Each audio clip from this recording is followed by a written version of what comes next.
Honourable Member of Parliament, Rahman Chishti, Chairman, All Parties Parliamentary Group on Pakistan. Honourable Member of Parliament, Debbie Abrahams, Chairperson, All Parties Parliamentary Group on Kashmir. President Azad Jammu and Kashmir, Sardar Masood Khan. Honourable Members of the House of Lords, House of Commons and the European Parliament. My colleagues, Chairman of the Senate Committee on Foreign Relations, honourable members of the committee, friends, ladies and gentlemen, Assalamu alaikum and good afternoon. It is encouraging and invigorating to see such a large assembly of supporters of the Kashmir cause gathered here today. I wish to thank you, sir, for your kind invitation and for organizing this event.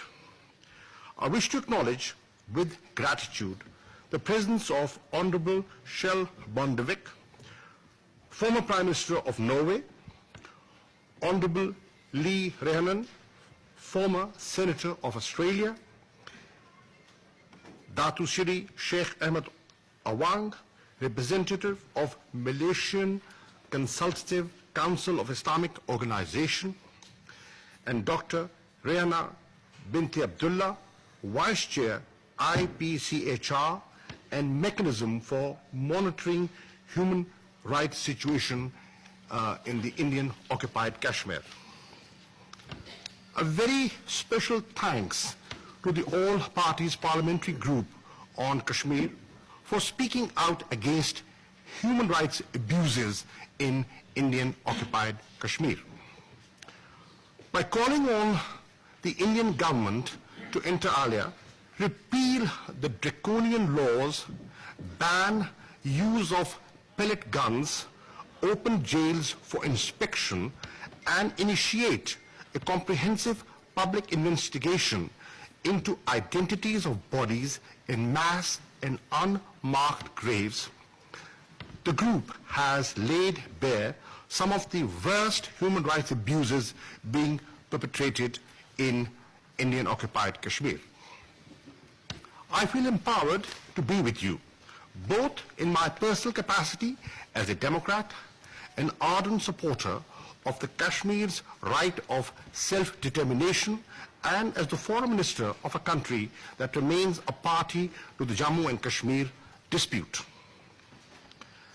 We are here to express solidarity and make common cause with all those who love and value freedom, despise oppression, and stand up for what is just and right. In Indian occupied Jammu and Kashmir, humanity is bleeding. The valley is burning. People are distressed. Under the heavy burden of alien occupation that grows more stifling and more suffocating with each passing day. Each passing day brings sordid news of rape, murder, killing, and grievous injury inflicted upon a hapless civilian population by Indian occupation forces armed to their teeth and unshackled by any restraint of civility or law, reason or compassion. Each passing moment unfolds new trials and tribulations, new tragedies and traumas. Yet, with each passing second, the reality of the Indian occupation becomes self-evident, that it is an occupation of a territory and a people alienated from and alien to India. And that no matter what depraved barbarities the occupation unleashes, Kashmiris will be masters of their own destiny. What, my friends, is the Kashmiris' cardinal sin, for which for 70 years now they are facing so heavy a retribution? Why with such surgical precision is an entire generation of young men and women being killed, blinded, maimed and raped?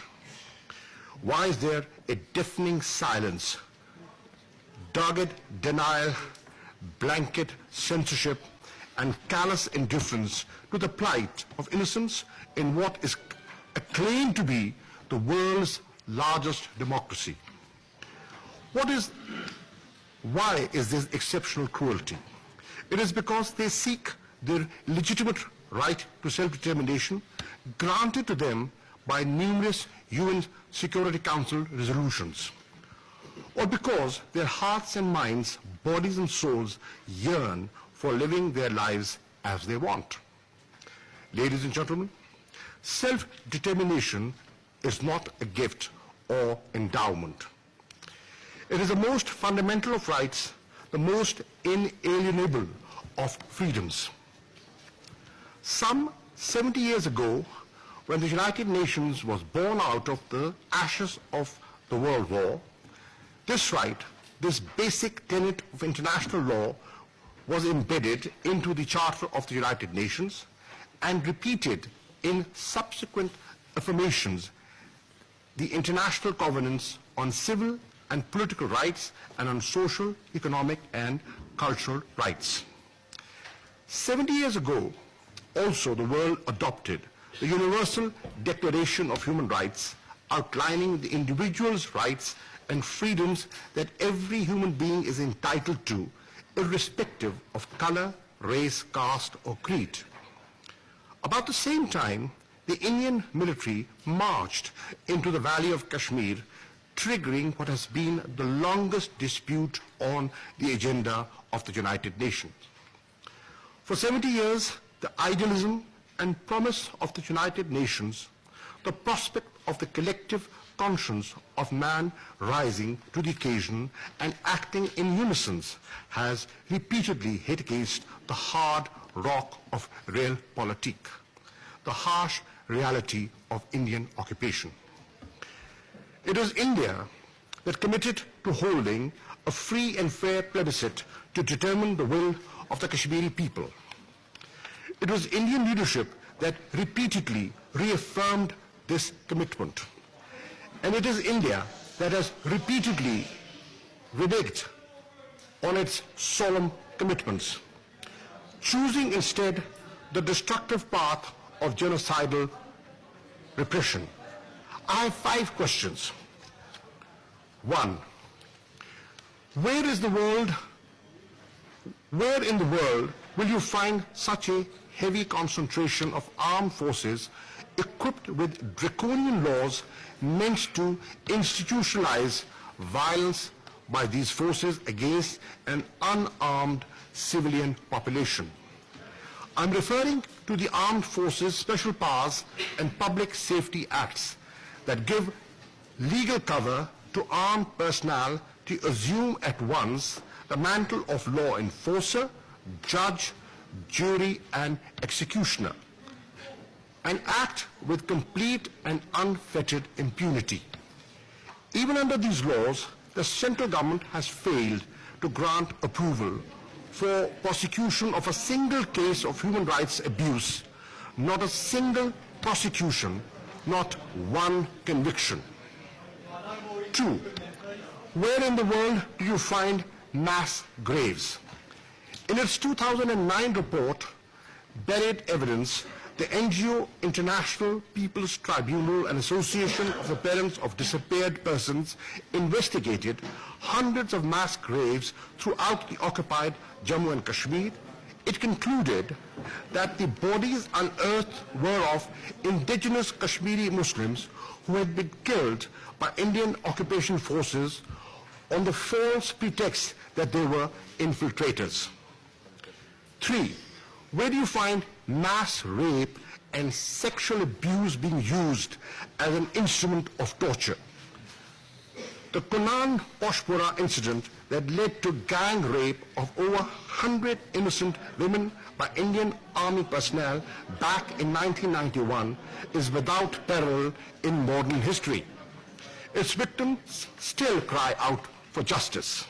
4, where is justice for 8-year-old Asifa Bano of Katwa, who was brutally raped to death? In India, processions were taken out in favor of the rapists. Elected members of government spoke out in their defense, and concerted efforts are being made, reportedly, to discredit the evidence and exonerate the criminals. 5. Under which canon of fundamental law is blinding of innocent protesters by use of pellet guns a justified action? How was the use of pellet guns justified against 20-month-old Hiba? Amnesty International's report, Losing Sight in Kashmir, records 88 cases of deliberate blinding out of thousands of pellet guns victims. The UN OHCHR report cites 6,221 people injured by pellet guns between July 2016 to February 2017, including 728 with eye injury. As if all this was not enough, there is credible evidence to suggest that India intends to permanently alter Jammu and Kashmir's demographic profile. Efforts are underway to amend or do away with Article 370 of the Indian Constitution, stripping away whatever little autonomy Indian Occupied Kashmir has on paper. Even while suppressing the Kashmir's valid and just aspirations, India has relied on a smokescreen of intricately woven and fundamentally flawed false narratives, deceits and assertions to paint the Kashmiri struggle as terrorism sponsored by Pakistan and supported by few in the valley. Each time the human rights situation in occupied Kashmir deteriorates, India ratchets up tensions along the line of control. In the name of stopping terrorists killing civilians on both sides of the line of control, even as its forces continue to perpetrate the most heinous acts of terror imaginable. Each time it finds the going getting tough, it diverts domestic and international opinion by raking up tensions with Pakistan. Not any longer. Truth is not always the most convenient fiction. Reality has a way of manifesting itself. Fact has a way of coming out. Last year, for the first time, the Office of the High Commissioner of the Human Rights published a nearly 50-page report on the human rights situation in Kashmir, notably Indian Occupied Kashmir. It chronicles in great detail instances of arbitrary and excessive use of force, arrests, torture, sexual violence, restrictions on freedom of expression, and reprisals against defenders of human rights over the eventful two-year period from 2016 to mid-2018. It underscores that 145 were killed and nearly 10,000 injured in this period due to excessive use of force, including bullets, metal, pellets, and chemical shells by the Indian occupation forces. The report inter alia calls on both Pakistan and India to fully respect the Kashmiris' right to self-determination as enshrined in international law. Most significantly, it calls upon human rights councils to set up a commission of inquiry to conduct a comprehensive, independent, international investigation into allegations of human rights violations in Kashmir. Pakistan has welcomed and endorsed the call for the Commission of Inquiry. India has reacted with traditional obduracy. On the heels of the report, the UK All-Parties Parliamentary Group on Kashmir published its own finding on the human rights situation in the Indian Occupied Kashmir, echoing concerns raised in the OHCHR document and vindicating Pakistan's long-standing position. The two reports have three common features. One, they are authored by neutral observers representing informed international opinion which could not have possibly been biased in favor of one or the other side. Two, they carry scattersham criticism of the Indian occupation forces the human rights abuses their members perpetrate, and the special laws that allow such actions with impunity. 3. They build upon and reaffirm validity of the large body of research carried by NGOs such as Amnesty International, Human Rights Watch, Asia Watch, and the International Committee of the Red Cross. In a world replete with political expediency and transient morality, these reports and the seminar that is being organized here today give us comfort in the fact that the conscience of humanity is not dead. That freedom-loving, just and God-fearing people the world over still care about the plight of the Kashmiris and are concerned. And that no doctrine of state security or sovereignty can justify heinous acts of violence. Justice may be delayed, but will not be denied. To our Kashmiri brethren, I wish to assure that they are not, nor ever will be, alone in their just struggle. That we will continue to lend to the freedom struggle every possible political, diplomatic, and moral support, and stand by their side every step of the way. To our redoubtable diaspora, I say that it is time for a charter of affirmative action. The Commission of Inquiry must be constituted at the earliest. People must be named, blamed, and shamed.